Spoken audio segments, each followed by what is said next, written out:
آج ماہ رجب کی 22 تاریخ تیسرا عظیم الشان سوار کا دن یعنی حضرت امیر معاویہ رضی اللہ تعالی عنہ کی شہادت کا دن ہے۔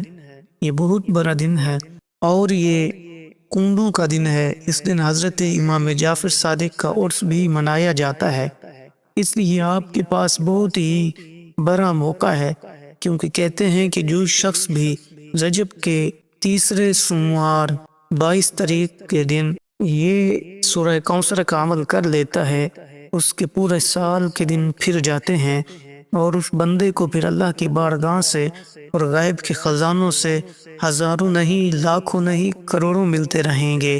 بے شک یہ عمل ماہ رجب کے دوسرے جمعۃ المبارک کے دن کا سب سے خاص ہے، سب سے مجرب ہے، سب سے طاقتور ہے۔ اس کو ایک مرتبہ پڑھ کے آزما کے دیکھ لیں، اب یہ کتنا سنہری موقع ہے، کیونکہ ماہ رجب کے تیسرے سوموار اور پھر 22 رجب ہو اور سوموار کا دن ہو، ایسا برسوں بعد ہوتا ہے، کیونکہ یہ موقع اور یہ جو آج کا دن خاص ہے، اس دن کے اندر اللہ تعالی کی رحمتیں بندے کے اوپر چھم چھم برس رہی ہوتی ہیں، اور پورے دن میں صبح سے لے کر شام تک، شام سے لے کر صبح تک اللہ کے نوری ملائکہ فرشتے زمین پر رہتے ہیں، اور ان کے ہاتھ میں سونے کے قلم اور چاندی کے ورق ہوتے ہیں۔ ہر اس بندے کا نام لکھا جاتا ہے جو اللہ کا ذکر کر رہا ہوتا ہے۔ اللہ کا ذکر کیسے کرنا ہے، کیا کیا ترتیب ہے، کیا چیزیں پڑھنی ہیں، اس کی مکمل وضاحت آپ کو اس ویڈیو کے اندر بتاؤں گا، تاکہ ہر بھائی بہن اور تمام لوگ مستفید ہو سکیں، تمام کی حاجات پوری ہو سکیں۔ دیکھیں، ہر سال ماہ رجب کے تیسرے سوموار کا لوگ انتظار کرتے ہیں، اور آج وہ اللہ نے ہمیں عطا کر دیا ہے۔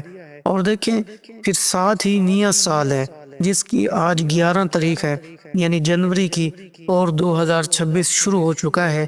اگر آپ چاہتے ہیں کہ 2025 میں جو آپ کو نہیں مل سکا وہ آپ کو 2026 میں مل جائے، تو پھر ابتدا میں ہی آپ کے پاس سنہری موقع ہے، بہت بڑا موقع ہے، اس سے فائدہ اٹھائیں اور یہ مختصر سا عمل کر کے اپنی زندگی کو بدل سکتے ہیں، کیونکہ جو یہ دن ہوتے ہیں، یہ جو گھڑیاں ہوتی ہیں، یہ جو لمحات ہوتے ہیں نا، یہ اتنے مبارک ہوتے ہیں کہ جب کوئی بندہ اس میں یہ مختصر سا عمل پڑھتا ہے تو اللہ تعالیٰ کی رحمت چھم چھم اس بندے کے اوپر برسنا شروع ہو جاتی ہے۔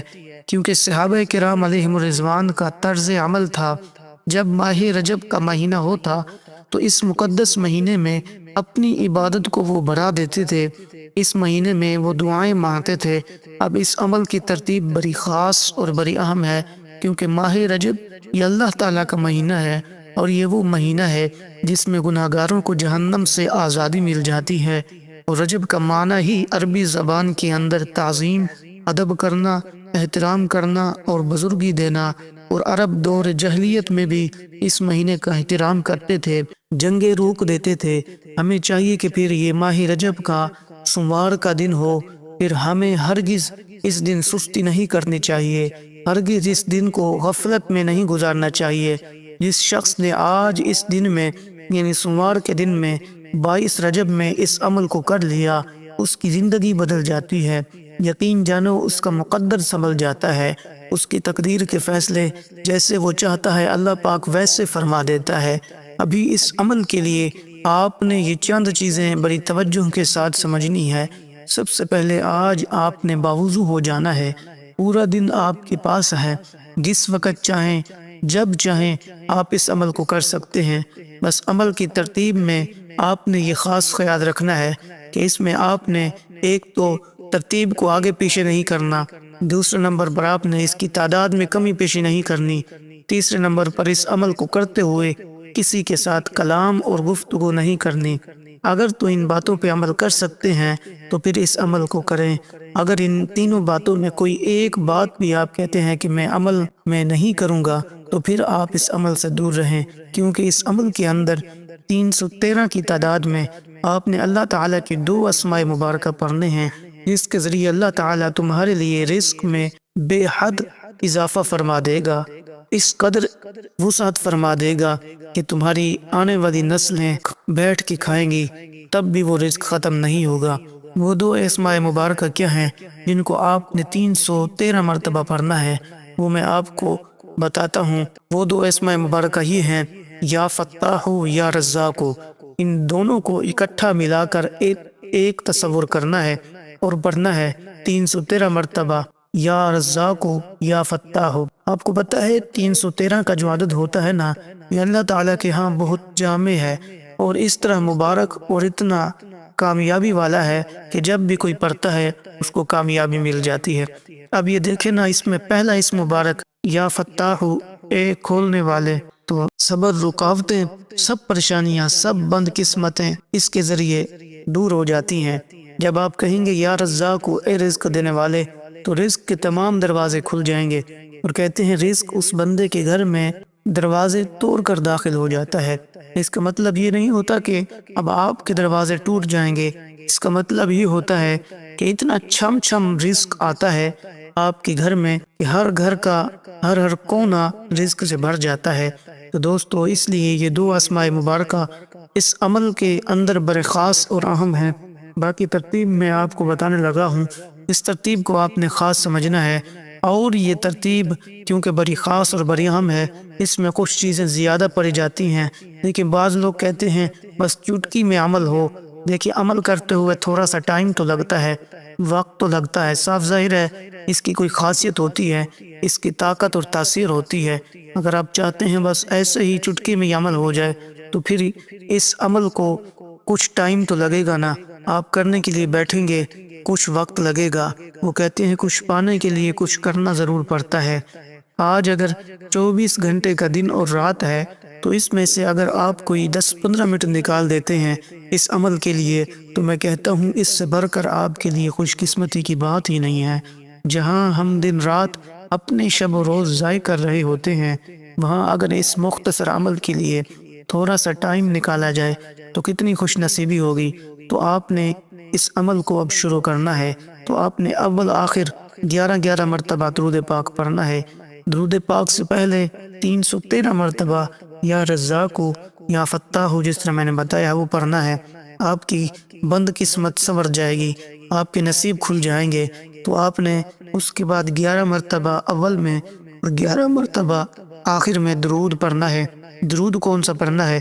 آپ نے درود ابراہیمی پڑھنا ہے جو ہم نماز کے اندر پڑھتے ہیں۔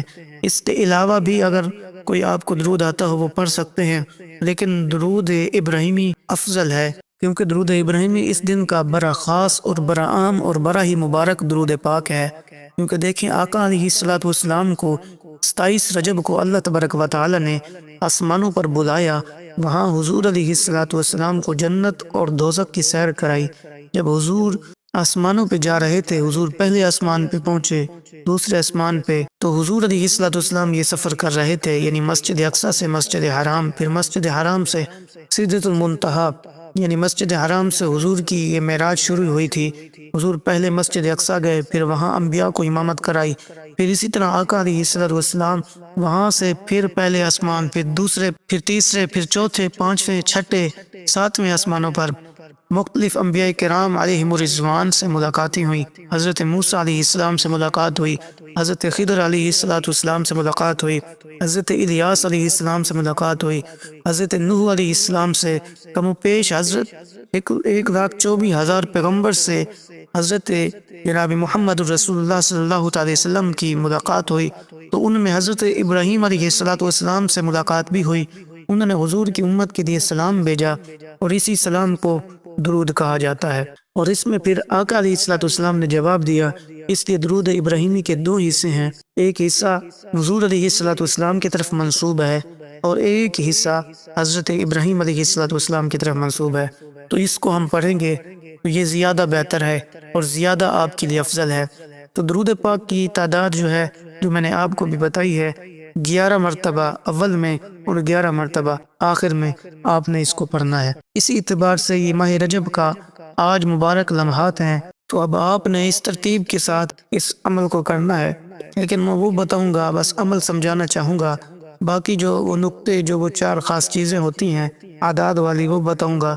تو وقت بہت چاہیے، کیونکہ میں صرف اختصار کے ساتھ تاکہ ہر بھائی بہن کا وقت بچ سکے، سب کو اس عمل کا فائدہ ہو سکے، آپ کا بھی وقت بچے میرا بھی، تاکہ آپ سب بھائی اس عمل کو کر کے بہت جلد اس کا فائدہ حاصل کریں۔ اب آپ نے اسی ترتیب کے ساتھ جب درود پاک پڑھ لیا، اس کے بعد قرآن کریم کی ایک عظیم صورت ہے جس کو آپ نے پڑھنا ہے۔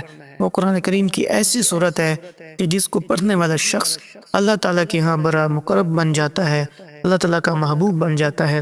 اللہ تعالیٰ تمام آسمانی کتابیں، تورات، انجیل، زبور، قرآن مجید، یہ 4 آسمانی کتابیں ہیں، ان کتابوں کے پڑھنے کے برابر اللہ اس کو ثواب عطا فرماتا ہے۔ جب کوئی بندہ اس سورہ مبارکہ کو پڑھتا ہے تو پھر اس مہینے میں، اس دن میں، جس دن میں ہر نیکی کا ثواب بڑھا دیا جاتا ہے، پھر اللہ تعالیٰ کتنا اس پر انعامات کی بارش برسائے گا۔ یہ تو جب بندہ عمل کرے گا، جو اس کو دلی سکون ملے گا، جو اس کو اطمینان ملے گا، جو اس کو راحت نصیب ہوگی، وہ تو پھر وہی تصور کر سکتا ہے۔ اس لیے دوستو، کیونکہ ایک مکمل ضابطہ حیات ہے جس میں ہر دن، ہر عبادت، ہر عمل کی خاص اہمیت اور حکمت بھی ہے، کیونکہ ہفتے کے اندر جو 7 دن ہوتے ہیں ان میں سب سے زیادہ عظمت والا دن جمعہ کا دن ہے اور سوموار کا دن ہے۔ اس لیے عربی زبان کا یہ لفظ جمعہ ہے، اس پر اللہ تعالیٰ نے پورے قرآن کی ایک سورت بھی نازل فرمائی ہے۔ باقی پورا قرآن اللہ تبارک و تعالیٰ نے، پورے قرآن اٹھا کر دیکھیں، کسی دن کے نام سے اللہ تبارک و تعالیٰ نے سورت نازل نہیں فرمائی۔ تو آپ نے سوموار کے دن 22 رجب کو یہ عمل کرنا ہے۔ اب عمل آپ نے کس طرح کرنا ہے، ذرا ترتیب کو سمجھیے گا۔ میں اس کی ترتیب کی طرف چلتا ہوں تاکہ آپ کو سمجھ آ جائے کہ ہم نے عمل کس طرح کرنا ہے، اور ہر بھائی، ہر بہن، تمام لوگ اس سے مستفید ہو سکیں۔ جتنا ہو سکے آپ نے اس عمل کو کرنا ہے۔ اور یہ سورت کون سی ہے جو آپ پڑھیں گے؟ اب جو سورت آپ کی خدمت میں پیش کرنے لگا ہوں، اس سورت کی بدولت جس نے جو کچھ بھی مانگا ہے اللہ تعالیٰ نے اس کو عطا کر دیا ہے، کیونکہ یہ بہترین سورت ہے۔ اور یہ سورت الحمدللہ رب العالمین یعنی سورہ فاتحہ شریف ہے، اور یہ قرآن کریم کی پہلی سورت ہے۔ نزولی اعتبار سے سب سے آخری سورت ہے، اور جبکہ اگر ہم قرآن کی ترتیب کو دیکھیں تو ترتیب کے اعتبار سے یہ پہلی سورت ہے۔ الحمدللہ رب العالمین الرحمن الرحیم مالک یوم الدین ایاک نعبد و ایاک نستعین اہدنا الصراط المستقیم صراط الذین انعمت علیہم غیر المغضوب علیہم ولا الضالین آمین۔ تو آپ نے یہ سورۃ فاتحہ الحمدللہ رب العالمین کو پڑھنا ہے، اور یہ وہ کلمات ہیں کہ جب کوئی بندہ اس کو ماہ رجب کی 22 تاریخ کو سوموار کے دن اسی ترتیب کے ساتھ جس طرح میں آپ کو بتا رہا ہوں پڑھتا ہے، تو وہ جو کچھ بھی سوچتا ہے اللہ تبارک و تعالیٰ اس کو عطا فرما دیتا ہے، کیونکہ اس عمل کی بدولت، جو عمل میں نے آپ کو بتایا ہے اور بتاؤں گا، جو کچھ بھی بندہ مانگتا ہے اللہ اس کو عطا فرما دیتا ہے، کیونکہ یہ عمل سب سے مجرب اور طاقتور عمل ہے۔ کہتے ہیں جادو سے بھی زیادہ تیزی کے ساتھ یہ عمل اپنا اثر دکھاتا ہے، کیونکہ اس کے اندر الفاظ موجود ہے الحمدللہ الحمدللہ، اور یہ کلمات کہاں سے لیے گئے؟ دیکھیں، اس سے قرآن پاک کا آغاز ہو رہا ہے۔ اس سے پتہ چلتا ہے کہ اللہ تعالیٰ کو یہ کلمات کتنے مبارک ہے کہ اس نے اپنی کتاب قرآن مجید کا آغاز ہی ان سے کیا ہے، یعنی کہ تمام تعریفیں اللہ رب العالمین کے لیے ہیں، جو تمام جہانوں کا رب ہے، پالنے والا ہے۔ تو جب کوئی بندہ ان دنوں میں یعنی ماہ رجب کی 22 تاریخ میں سوموار کے دن اللہ تبارک و تعالیٰ کی حمد کو بیان کرتا ہے، اللہ تبارک و تعالیٰ کی ذات اس سے راضی ہو جاتی ہے۔ اور جو اس دن 22 رجب کو سوموار کے دن یہ عمل کرتا ہے، وہ منہ مانگی مرادیں پا لیتا ہے۔ گویا اس عمل کی بدولت جو چاہے دنیا مانگے، عزت مانگے، شہرت مانگے، قرضے سے نجات مانگے، اپنا گھر مانگے، جو کچھ بھی مانگے گا اللہ تبارک و تعالی اس کو عطا فرما دے گا، کیونکہ یہ دن اللہ تعالیٰ کو بڑے مبارک دن ہے اور آپ کی زندگی کے سب سے قیمتی دن ہے۔ خدارا ان دنوں کو ضائع نہ کریں، سستی اور غفلت میں نہ گزاریں، ورنہ بہت بڑی برکتوں سے آپ محروم رہ جائیں گے، اس لیے کہ یہ موقع بار بار نہیں ملتا۔ اللہ نے آج تمہیں موقع دیا ہے، کیونکہ رجب کا یہ مہینہ جس کے بارے میں میرے آقا نے فرمایا کہ رجب جو ہے یہ اللہ کا مہینہ ہے، اس لیے اللہ کے مہینے میں اللہ کا ذکر کر کے اس سے پھر جو بندہ جو کچھ بھی مانگتا ہے اللہ تعالیٰ اس کو عطا فرما دیتا ہے۔ ماہ رجب کی زبردست شان اور عظمت کا پتہ چلتا ہے کہ اس طرح کے تو یوں تمام مہینے ہی اللہ کے ہیں، سب کو اسی نے پیدا فرمایا، لیکن خصوصیت کے ساتھ رجب میں یہ فرمایا گیا کہ رجب اللہ کا مہینہ ہے، جو بندہ اس مہینے کی تعظیم کر لے گا تو اللہ تبارک و تعالی اپنی نعمتوں والے باغات اس کو عطا فرمائے گا، اور وہ بندہ اللہ تبارک و تعالی سے راضی ہو جائے گا اور اللہ تبارک و تعالی اس سے راضی ہو جائے گا۔ جب تم اس کا ذکر کرو گے تو اللہ تم سے راضی ہو جائے گا، جب رب راضی ہو جائے گا پھر تم جو مانگو گے، پھر جس طرح کہو گے وہ بھی تمہیں راضی کر دے گا۔ اس لیے اگر بندہ چاہتا ہے کہ اللہ پاک مجھے ایسا نواز دے تو اللہ تبارک و تعالی اسے نواز دے گا۔ دیکھیں انسان تو ہر حال میں اللہ پاک پر راضی ہے، لیکن جب وہ اپنے رب کو راضی کر لیتا ہے نا اس عمل کی بدولت، پھر اللہ اس کو اپنا دوست، اپنا ولی بنا لیتا ہے۔ جب کوئی شخص اللہ کا دوست اور اللہ کا ولی بن جاتا ہے، پھر وہ رب کائنات کی بارگاہ میں جس چیز کا سوال کرتا ہے اللہ پاک اپنے بندے کو عطا فرما دیتا ہے۔ تو یہ سادی سی بات ہے، اکثر لوگوں کو یہ سمجھ آ جاتی ہے، پھر وہ یہ عمل کرتے ہیں۔ اس لیے میں آپ کو بتا دوں عمل کا آغاز کیسے کرنا ہے۔ یہ آج 22 رجب سوموار کے دن کا عمل ہے جو آپ کی بگڑی بنا دے گا، آپ کا مقدر سنوار دے گا، کیونکہ جو رجب کا مہینہ ہے نا یہ حرمت والے مہینوں میں سے وہ پہلا مہینہ ہے جو الگ سے آتا ہے، اور اس کے بعد شعبان ہے، پھر اس کے بعد رمضان ہے۔ تو اس لیے ہمیں چاہیے ہم ان مہینوں کی قدر کریں، جس قدر ہو سکے ہم ان مہینوں کا ادب و احترام کریں۔ تو اب میں عمل کی طرف جاتا ہوں۔ آپ نے عمل کس طرح کرنا ہے؟ اس عمل کو کرنے سے پہلے آپ نے نیت کر لینی ہے۔ جو بھی آپ کا مقصد ہو، جو بھی آپ کی حاجت ہو، جو بھی آپ کی پرانی سے پرانی حاجت ہے، اس طرح کہنا ہے کہ یا اللہ میری فلاں فلاں حاجت ہے، میری فلاں فلاں مشکل ہے، آپ کے پاس مال و دولت نہیں ہے، آپ مقروض ہیں، آپ کے پاس روزگار نہیں ہے، آپ کے پاس اپنا گھر نہیں ہے، یا آپ بیمار ہیں، بے اولاد ہیں، کوئی بھی آپ کی حاجت ہے، پہلے اللہ کی بارگاہ میں آپ نے اس کے بارے میں عرض کرنا ہے، پھر آپ نے اس عمل کو شروع کرنا ہے۔ تو آپ نے سورۃ فاتحہ الحمدللہ رب العالمین کو اس طرح پڑھنا ہے جس طرح میں آپ کو بتا رہا ہوں۔ آپ نے 41 مرتبہ، 40 اور 41 مرتبہ اس ترتیب کا آپ نے قیاس کے یاد رکھنا ہے، آگے پیچھے نہیں کرنی ترتیب۔ 41 مرتبہ سورۃ فاتحہ الحمدللہ رب العالمین کو پڑھنا ہے۔ پھر اس کے بعد آپ نے ایک سورت پڑھنی ہے جو کہ مختصر سی سورت ہے، 30ویں پارے کی ہے، جسے ہم سورۃ کوثر کہتے ہیں، یعنی بسم اللہ الرحمن الرحیم انا اعطیناک الکوثر فصلی لربک وانحر ان شانئک هو الابتر۔ تو یہ سورہ کوثر کہتے ہیں جو بھی حاجت ہو بندہ جب پڑھے تو اللہ اس کی حاجت کو پورا فرما دیتا ہے، پریشانیاں دور ہو جاتی ہیں۔ اگر بچے کو نظر لگی ہوئی ہے یہ پڑھ کے دم کریں وہ تندرست ہو جاتا ہے، کوئی بیمار ہے پانی پر دم کر کے پینا ہے وہ صحت مند ہو جاتا ہے، جو بھی معاملات ہیں اللہ تبارک و تعالی حل فرما دیتا ہے۔ تو سورہ کوثر کا آپ نے ورد کرنا ہے، پھر اس کے بعد آپ نے 11 مرتبہ درود ابراہیمی پڑھ لینا ہے۔ انشاءاللہ جو بھی آپ کی نیک حاجات ہوں گی، جو بھی آپ کی پریشانیاں ہوں گی، جو بھی آپ کی خواہشات ہوں گی، اللہ تبارک و تعالی پورا فرما دے گا، اللہ کی ذات آپ سے راضی ہو جائے گی۔ اللہ کریم کی بارگاہ میں دعا ہے اللہ ہمیں یہ عمل کرنے کی توفیق دے، آمین۔ السلام علیکم۔